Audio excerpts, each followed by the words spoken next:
नमस्कार, मैं हूं प्रेम शंकर सिंह और आप देख रहे हैं मनकही। प्रशांत किशोर का एक अजीबोगरीब बयान है। उन्होंने कहा है कि अगर बिहार में उनको बहुमत नहीं मिलता और जो 10, 15, 20, 25 सीटें अगर आती हैं तो उन 20-25 सीटों को भी अपने साथ वो कैरी नहीं करेंगे, यानी कि जो विधायक चुनकर आएंगे उनको वो फ्री कर देंगे और कहेंगे कि आपको जिस पार्टी में जाना है आप चले जाइए, मैं फिर से शुरू करूंगा, यानी कि जीरो से शुरू करूंगा और अगले 5 साल तक इंतजार करूंगा। है ना अजीब? इस बात को वो ऐसे भी कह सकते थे, मेरी जो समझ है कि अगर उनकी सरकार नहीं बनती है, विधायक सिर्फ 15-20 ही चुनकर आते हैं, तो वो किसी जोड़ तोड़ में नहीं लगेंगे, बल्कि विधानसभा में बैठकर जनता की आवाज़ बनेंगे। बात समझ में आती है। लेकिन ये कह देना कि जो 20 विधायक चुनकर आएंगे, 15 विधायक चुनकर आएंगे, उनको वो फ्री कर देंगे और कह देंगे कि आपको जिस दल में जाकर शामिल होना है हो जाइए, ये क्या है? प्रशांत किशोर को माना जाता है कि वो चुनाव को बड़ा अच्छा समझते हैं, चुनाव का विश्लेषण बहुत अच्छा से करते हैं, रणनीतिकार हैं, कईयों को मुख्यमंत्री बनाया, एक को तो प्रधानमंत्री बना दिया। ये दावा वो खुद भी करते हैं, हर मंच से करते हैं और कभी कभी ये बचकाना बयान देकर अपने आप को बड़ा ही स्तरीय साबित कर देते हैं, सामान्य सा एक व्यक्ति।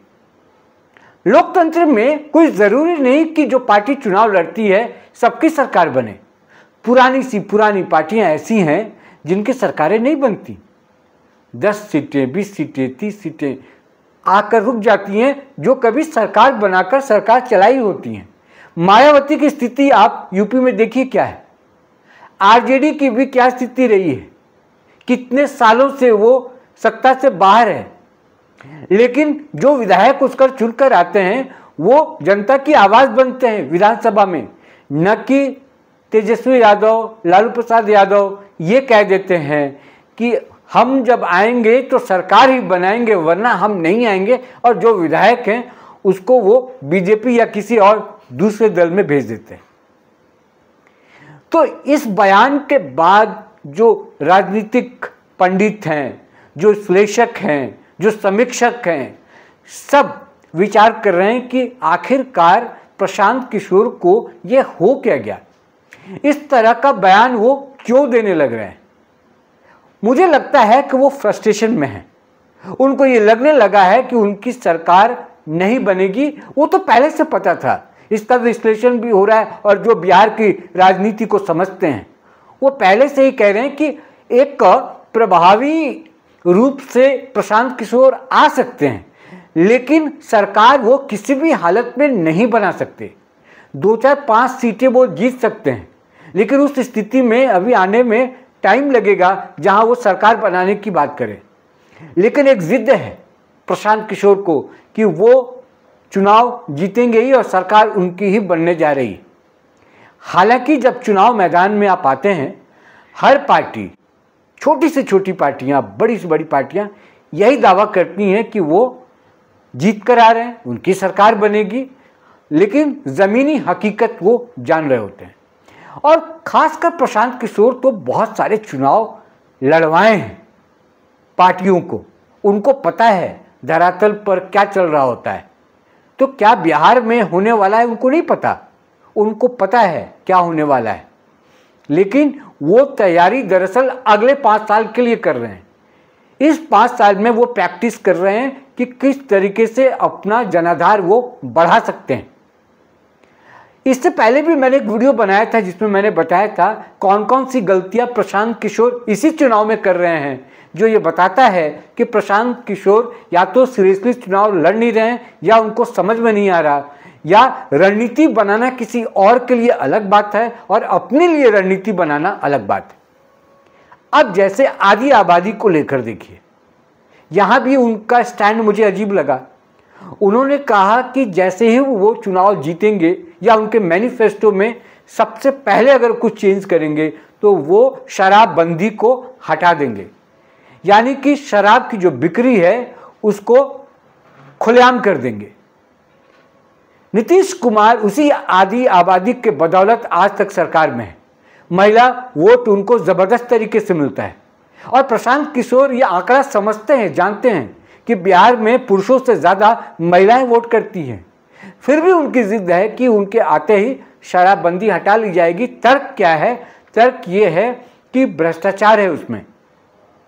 लोग दूसरे स्टेट से खरीद कर लाते हैं, कम पैसे वाले जो कीमत है शराब की उसको ज़्यादा में बेचते हैं, तो इस तरीके से राजस्व का नुकसान होता है।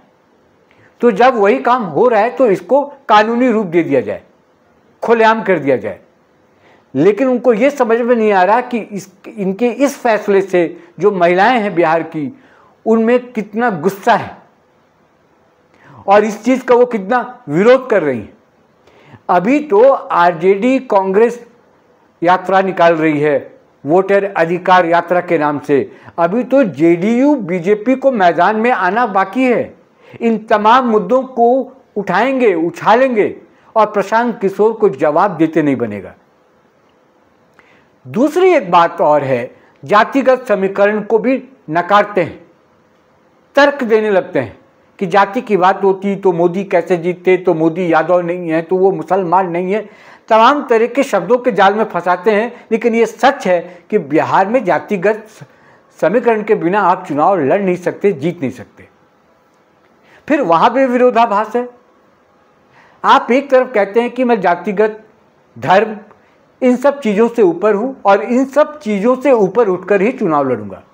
फिर आप मुसलमानों का सम्मेलन बुलाते हैं, मुसलमानों से अपनी बात कहते हैं, उनकी किस तरह से अनदेखी हुई उस मुद्दे को उजागर करते हैं, उस पर चर्चा करते हैं।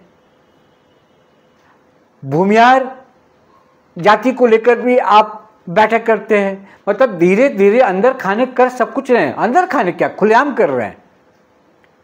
और जब सवाल पूछा जाता है तो आप बड़ा सैद्धांतिक हो जाते हैं, ये गलत, वो सही, ये ऐसा नहीं, वो वैसा नहीं।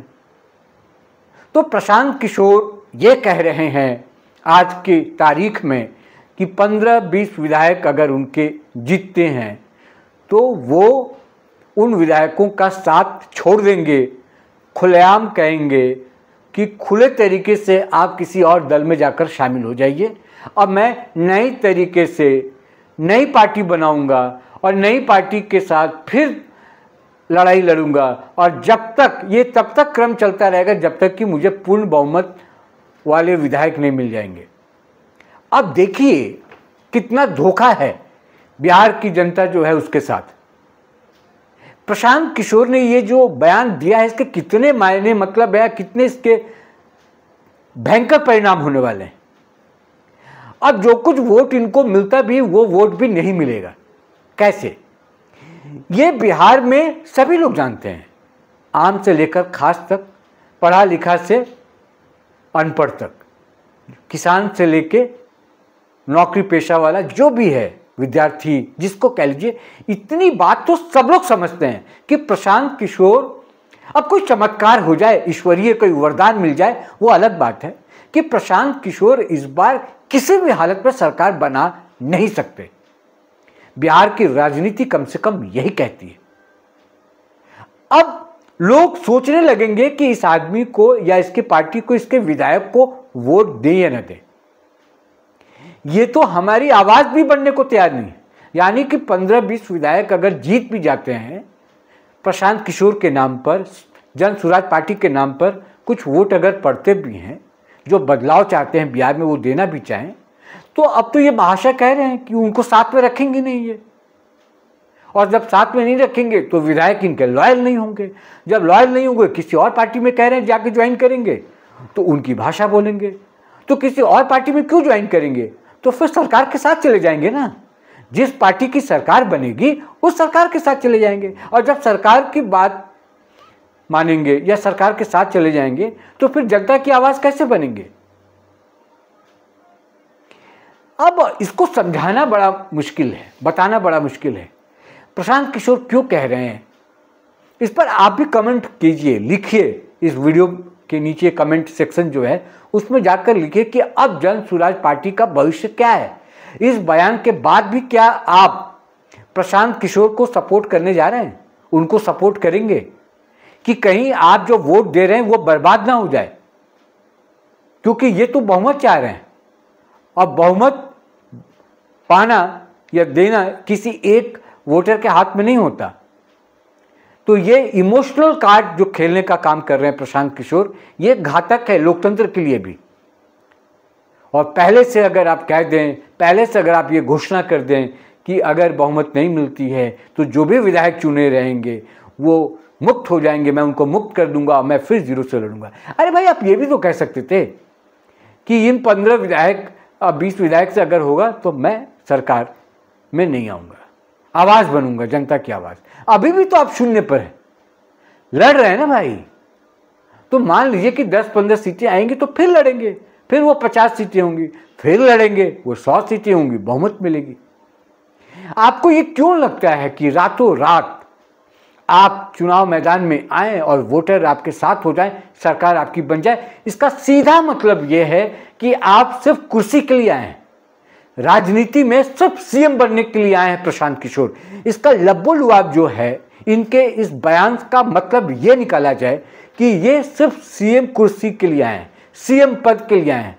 अगर जन स्वराज पार्टी को आप बहुमत नहीं देते हैं, उस पार्टी से अगर सीएम नहीं बनाते हैं, प्रशांत किशोर को मुख्यमंत्री नहीं बनाते हैं, तो वो आपका साथ छोड़ देंगे। और जिन लोगों को आप जिताए होंगे और जितना भी साथ, जिन लोगों का भी साथ लाखों हजारों करोड़ों में जो इनके लॉयल होंगे या इनके साथ खड़े होंगे, उनके साथ भी प्रशांत किशोर धोखा करेंगे। सोचिए ज़रा इसका मायने मतलब क्या है। आप भी, मैंने जितना सोचा समझा आपको बताया, और इस पर और समीक्षा होगी। लेकिन लॉस तो है, नुकसान पहले भी इन्होंने किया है। जो 2 पॉइंट्स मैंने बताए थे, महिला और जातिगत समीकरण, तीसरा इन्होंने एक और पाँव पर कुल्हाड़ी मारने का जो काम किया है। मैं बार बार कहता हूँ कि पाँव पर कुल्हाड़ी बहुत मारते हैं। मनीष कश्यप को भी ज्वाइन करा के इन्होंने यही किया था। अब मनीष कश्यप क्या करेगा बेचारा, ये बताइए। वो तो बीजेपी छोड़कर आ गया, वो तो अकेले अगर चुनाव जीता तो फिर बोलेंगे भागो यहाँ से, जाके बीजेपी ज्वाइन करो, मैं तो अब 0 से शुरू करूँगा, 0 से शुरू करूँगा। तो मनीष कश्यप तो मारा जाएगा। इस वीडियो में इतना ही, फिर किसी और मुद्दे के साथ आपसे मुलाकात होगी। मुझे दीजिए इजाज़त, नमस्कार।